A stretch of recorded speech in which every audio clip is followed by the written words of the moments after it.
We're going to talk a little bit more about communication style in a practical sense, how we communicate. We all communicate differently. We know this. Age differences, where we grew up, we have different words for different things. Some of us are more soft-spoken, some of us are loud, and we talk with our hands. So what we're going to do is IRI uses a communication self-assessment manual. And this is kind of going to identify where you fall on a communication scale. And we're going to identify for each person what type of communicator you are, and with that, what strengths and weaknesses come with that style. So that when we go into things like debates, it becomes a little easier to temper your own body language and tone, excuse me, but as well to read other people, to read when their body language is telling you that they are upset or that they agree with you. So we're going to start with a little quiz, and if you don't mind taking one and passing along. Yes. Yep. Just pass along. And take a few moments. It's 24 questions. They're really easy. Don't think too hard about them. Answer in a way that if it's not something exactly you would do, the closest thing to what you would do in any situation. And so yeah, I'll give you a few minutes, and then we'll go over the scoring of the test as soon as everybody gets one.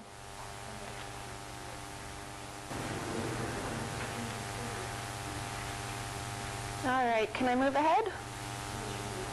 Everybody's good? Great. So, verbal versus nonverbal. We covered a lot of that in the last presentation. Verbal is conversation between two or more people. It's the words that we say. Nonverbal, of course, is our body language, our tone, the way we interact on a physical level with people. You got that in the last one. I'm not worried.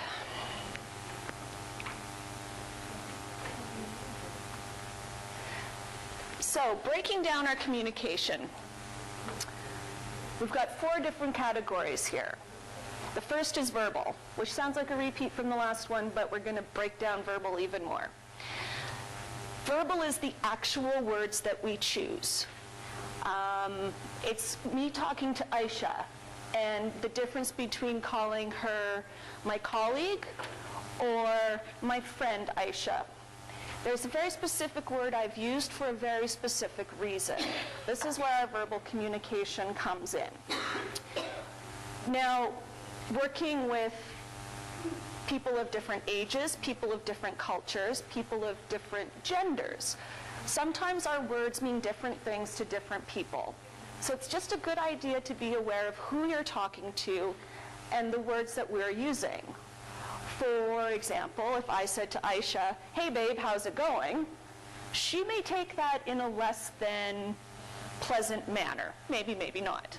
No, but back home, I call all my friends babe. It's a term of endearment for me. Yeah. But I have to be a little more aware. I do not call my mother babe because she would probably smack me upside the head for being rude. But this is where we need to be aware of our language. Paraverbal, and this is something you all noticed in the video. It's how we keep our tone, how we keep our voice. Do we sound angry? Do we sound nervous? Do we talk happy in a happy manner? So again, using the debate that we just watched, if you try and keep your voice calm, even if you're angry on the inside, you're going to still project that calm. Body language. You all know that. It's how we hold ourselves. It's how when we're listening to people, do we look them in the eye? It's do we smile when they're speaking to us? Do we nod? That kind of stuff when we're talking one-on-one. Our personal space. This is when someone comes into your office, and then this I think was the example in the questions. Do you stand up and greet them? When I talk to Aisha, I tend to stand close beside her because I like Aisha, but also I'm that type of person. I like to be close to the people I'm interacting with. And something like a political debate, probably not appropriate, but this is why we need to be aware of our specific styles. I think we're next. Oh, you did it. Thank you. Okay. So, how many people here were determined to be direct communicators? One, really? The one you got the most of. So you got a 7?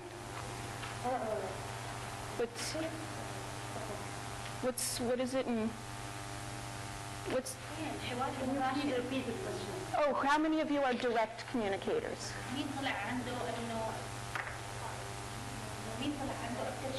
انه مباشر ترفع ايدها اللي طلع عندها اكثر شيء لانه مثلا عدد كبير. طيب 6 منيح. Is it the bigger than all the rest? No. Then no. Second one. Of the highest. 7's the highest.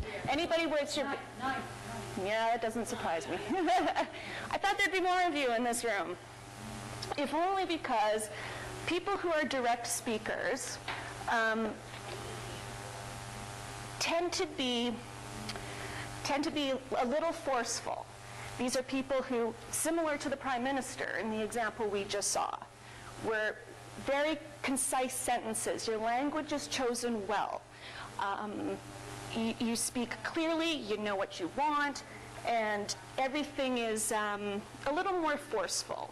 When you talk to somebody, you're looking them in the eye. That is what a direct communicator is. Everything about your language and your body language is direct as it is described. Spirited, the next one. How many are spirited? Really?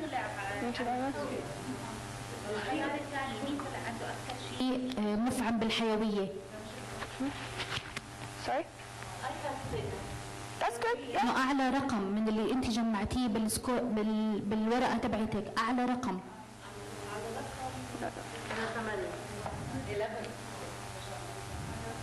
That is the highest. I got 9. Okay, that doesn't surprise me either in this room, honestly. People who are spirited, we're going to use, we're probably people who, because I'm a spirited person too, apparently, we're going to use a lot of forceful but quite friendly actions. I talk with my hands a lot. That's a very spirited thing. Again, the eye contact. But we also tend to be closer to the persons that we're talking to. We do like to interact on a more physical level. Our body language will often lean into them. Our tone tends to be cheerful in nature. A lot more ups and downs while we're talking, rather than more of a monotone that you might find in the direct. Considerate, the next one. Anybody? We're almost running out of hands by my math. Do you want to? فهم وراعي لشعور الآخرين. إنه رقم كبير. Yeah. Our one who's a trainer. That makes sense too. So people who are more considerate in their nature tend to be people who are going to listen to what you say first. They're going to listen and then answer. Not so much about jumping into a conversation to interrupt. They're very teacher-like for that sense, very patient with individuals. If someone's struggling to say something, they will be willing to wait until they're done. They will be willing to be comforting to these people while they're speaking to them. It's going to be a very warm and open communication style that's going to invite people to communicate back. And the last one, systematic. Whoa! يصفوني بالمسطرة دائما وحدية ودقيقة في الأمور. Well, that's exactly it. This is our perfect example of someone who is a systematic communicator. You're probably very organized. You probably know exactly what you're going to say before you say it. Everything is planned out. What are we on now? So for debate, what is the... We're going to get to there.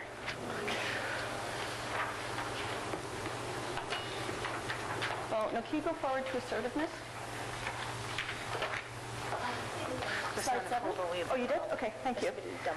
So on top of this that I'm asking you to remember what type of communicator you are, we're also going to look at assertiveness versus expressiveness, which is hard enough to say in English, so I hope it's easier in Arabic.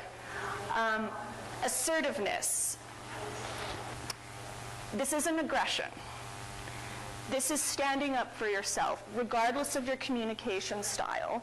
Although people who are direct and spirited, this tends to come naturally. We will talk in a conversation. We will push our points forward. If we're feeling as though in a group of people we're being ignored, we will step forward to make sure that we are part of the conversation, either verbally or non-verbally. Expressiveness tends to be found with our systematic and our considerate people. So again, as mentioned, they tend to watch the surroundings. They collect their thoughts. They think before they speak. They tend to speak softer, which is a great way of catching attention as well. It's easy enough to speak in loud tones and have people listen to you, but really, a really good skill to have is to speak softly and make people listen to you. You can get an entire room focused on you by speaking softly and confidently. So keeping those in mind, along with our styles in mind, we're going to move forward to how we actually use this in debates. And there was no real easy way to break this up, so we're just going to talk to the direct people first. So, strengths, things that can be very useful to you in debates. Getting straight to the point. When somebody asks you a question, you don't need a whole story to go in before this. What do you feel, what are your policies on the environment? Well, when I was a little boy, I was never a little boy. When I was a little girl, I would swim in the river, and now my river is polluted. They're not going to do that. Direct individuals are going to say, I believe we need to fix the environment, and here is why. And they will. They may use body language like that. We need to fix the environment. We need to, do something about this, put this into legislation. They're going to look at their opponents eye to eye. It's almost going to be a battle in a nonverbal way. As you guys mentioned, when the Prime Minister was being attacked, you could tell that. You could see the body language. This was forcefulness and something very direct. So keep that in mind. Yeah, of course. For that, I asked 1 minute. Sorry? For that, I asked 1 minute more. Yes, exactly. I need 1 more minute. You've got it down pat. This is a very good strength if you know how to rein it in a little bit. You don't want to be so forceful that you come across as a bully. But if in a debate or in a policy discussion, even in a discussion with government officials or stakeholders or some other an opponent, this is a good skill to have if they're talking over you. If you're at a table full of men and they're not letting you to get a word in edgewise, this is a really nice skill to have to put yourself back in the conversation. Moving on to our spirited people, some of the strengths that they have. Which a lot of us were. So, see, this is me. This is what I came in at. Yeah. Works at a fast pace, also talks at a fast pace.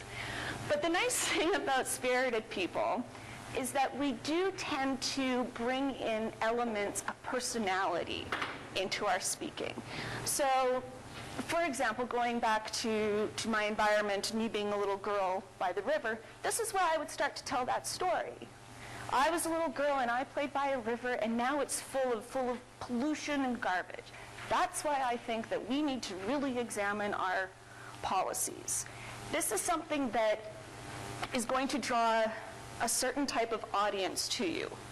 If you're warm and you're friendly, and people are going to be drawn to you. It's really good for first-time constituents you might be meeting.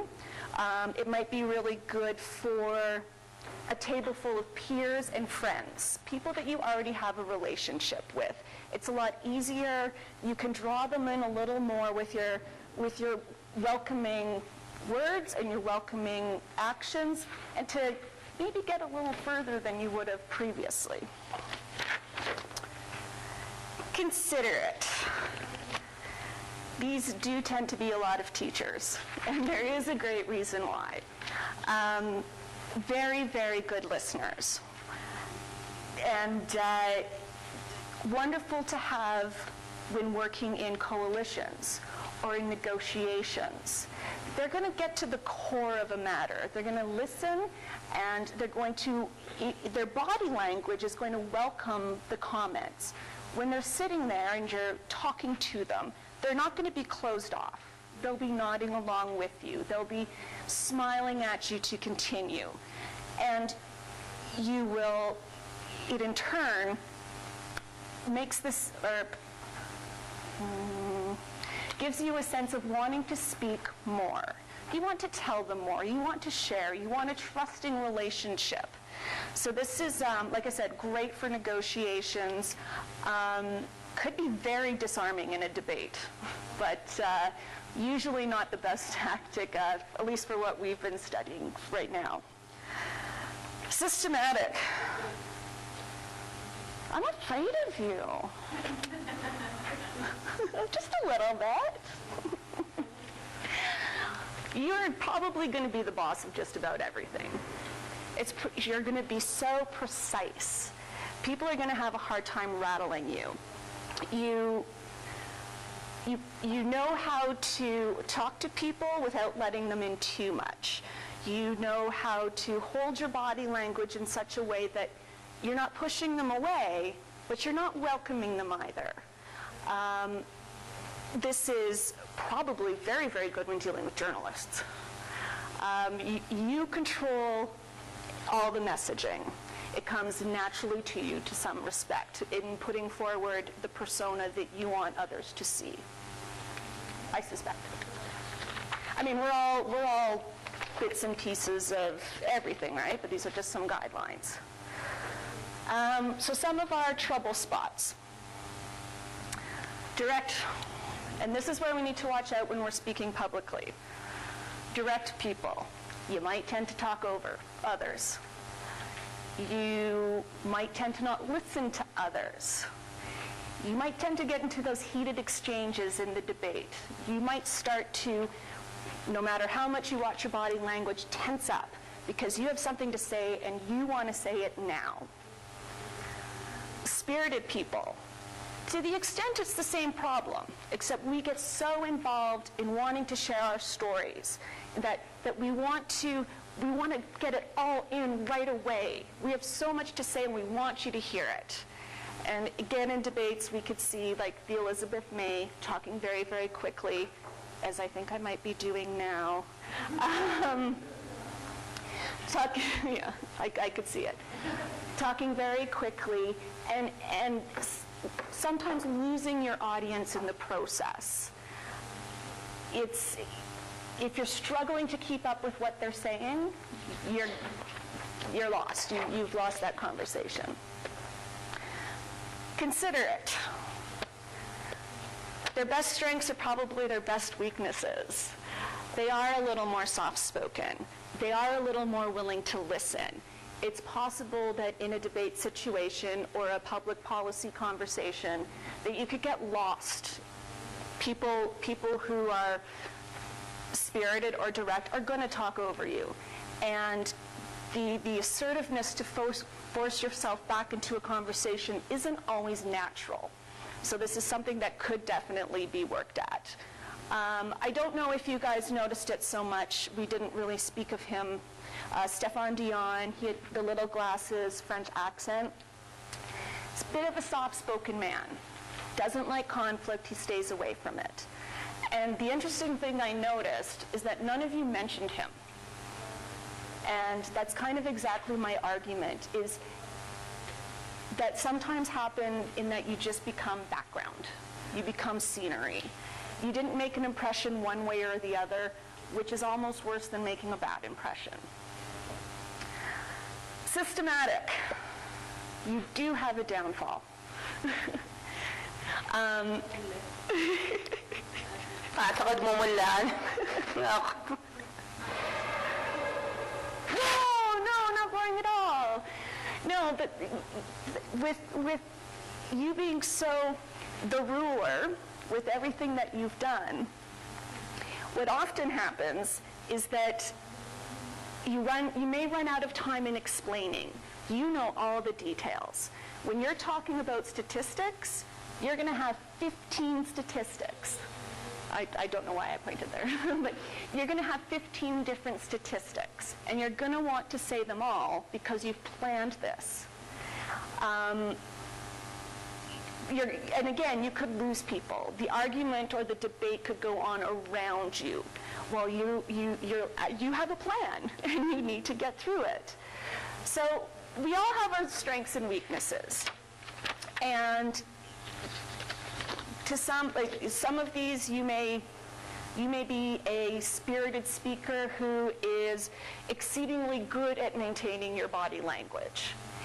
We all have bits and pieces of these communication styles, and the best thing to be is just self-aware of what our styles are, what our strengths are, and what our weaknesses are. Especially if you're going on in front of a camera, which is where the advice to practice, either in the studio or with colleagues or peers, is really good. I know I talk with my hands. I have done it since I was this big. If I am in a situation where I can't talk with my hands, I really, really struggle with it. I know that about myself, but it also throws people off in conversation. If I don't know the tool very well, but I'm a boisterous, outspoken person, I'm going to get up close in your face. And you may not be comfortable with that. So you may just take a step back. I need to read that sign as you're not comfortable. You're still engaging me, but I've entered your personal space. I have to know myself well enough to put the hands down, to slow down, and to engage Batul in where we can come to the middle ground in a communication way. So, direct. Who was direct? I need an example. I need a person. I got Rima. She put her hand up first. It was a race. Again, I don't know Rima very well. I have just met her this weekend. She's a direct person. I'm a spirited person. I want to get to know her. We start talking, and I realize that she is a little less with the body language than I am. She's talking clearly, concisely. She's getting her points across. This is a trigger to me that she is a different communications style than I am. So what do? I stop. I stop my big boisterous, or I try to, and I bring myself down to my body language is a little more calm. I start asking more questions to pull out her answers, and in return, she may warm up to my boisterousness and start telling me a story or lean in a little more. So without talking about our styles, we have reached a communication compromise where we are both comfortable. And we do this a lot without even realizing it. We do this all the time in our everyday lives, and truthfully, probably as women, we're a little more in tune with feelings and stuff like that, for a raging generalization. But I think we are a little bit better at reading individuals. Spirited. I was spirited. We shouldn't be in the same room. So, dealing with me. You're going to have to back up. I'm big. I talk a lot. But if you're trying to get through to me, you know that you need to be super exciting to get through my yappy talking. So this is Steph. I got a great idea. Steph, I got a great story. Stephanie, I need your advice on something. And me being the spirited person I am, the spirited communicator, I'm going to give you a hug and say, great, let's go. So this is it. You know what's going to draw me out.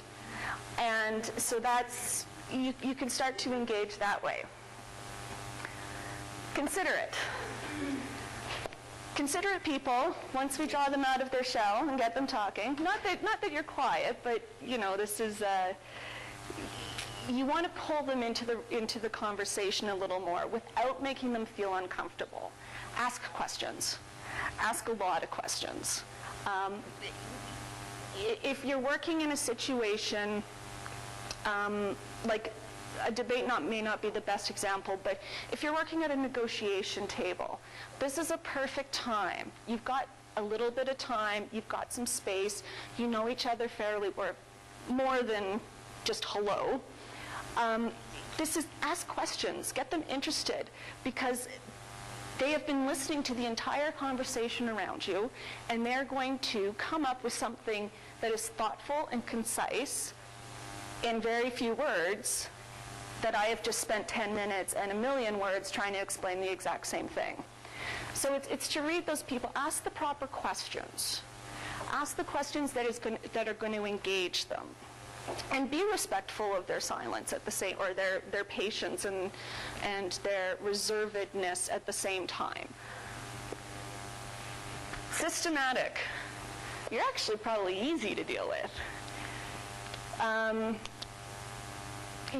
You're straightforward. You're going to tell us like it is. If I'm coming to you, I'm not going to come and tell you about my river that's polluted. I'm going to come to you and say, 15 years ago, pollution was at 0.5% of my little river. Now it's at 25%. What do we do now? That's something that she's going to respond to right away. I can tell her the little river story later over a cup of coffee. But in engaging in a political debate as well, it's the facts. It's the facts that they're going to respond to the best. And this does work when you're trying to attack somebody. Batul says, pollution's not bad in your little river. No, it's 0.5%, and now it's 25%. You've ruined my little river. She might be thrown off by that because she's used to being the only person who has these statistics handy, who has measured out all her arguments. So that's the basic gist of it. People spend years studying this. But I think it just gives us a good overview of reading ourselves. Completely forgot what I was going to say next. Well, it's an overview, trying to understand of how you communicate with others and how you're going to respond as well. Because when me as a spirited person, if another spirited person comes at me in an attack way, I know immediately that I'm going to get bigger, and I'm going to get louder, and I'm going to get faster. So knowing this about myself and knowing the way that I communicate personally, I'm angry, I'm going to stop, I'm going to use my body language to put my shoulders back, put my hands on the table, and take a deep breath and think before speaking again. So it's not a perfect answer to anything. It's just a couple of tools to take away and to think about for when we move on with the strategies and skills in actual debating. So unless anybody has any questions or wants any comments. Okay. Getting to begin end of the day. It's the end of the day. I realize it's dinner time. Yeah. Really. مرحبا. بخصوص الحيز الشخصي، احنا نعرف انه كل شخص يتحرك ضمن 3 نطاقات. طيب، فأنا ممكن أنا أستخدم هذه النطاقات مثلا في المناظرات أو في التفاوض، إني أضغط على الشخص اللي أمامي زي ما قال ويليام إنه كان استخدم حيز الإجنورنس أو التجاهل، ومع أنها قريبة منه. ممكن أستخدم دي الأدوات للضغط على الشخص اللي أمامي.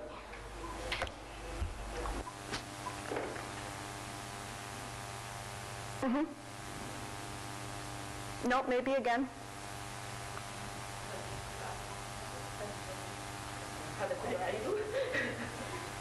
Imam, was it a question or was it a kind of an observation? Because I didn't. لا، كان سؤالي انه انا مثلا في الحيز المكاني استطيع استخدم معارفي عن الحيز والمنطقة الحميمية والمنطقة العامة اني اضغط على الشخص اللي امامي في التفاوض. Absolutely. And yeah, you said the example William gave of the Prime Minister only turning this way instead of turning his whole body. Absolutely. You recognize what's going on. I'm totally going to hang myself. You recognize what's going on. You move in front of them. Barb's only talking to me like this, and I'm like, Barb, I want to talk to you. You can, within reason. I don't recommend crawling across tables. Lean in. If there's a camera, the camera's going to follow you. Put yourself in that space. And it may be difficult and it may be uncomfortable, but use your physical presence to have them pay attention to you. If it works one way, it does work the other way. Absolutely. Sorry, I missed that the first time. Great. Well, thank you. Thank you very much, Steph.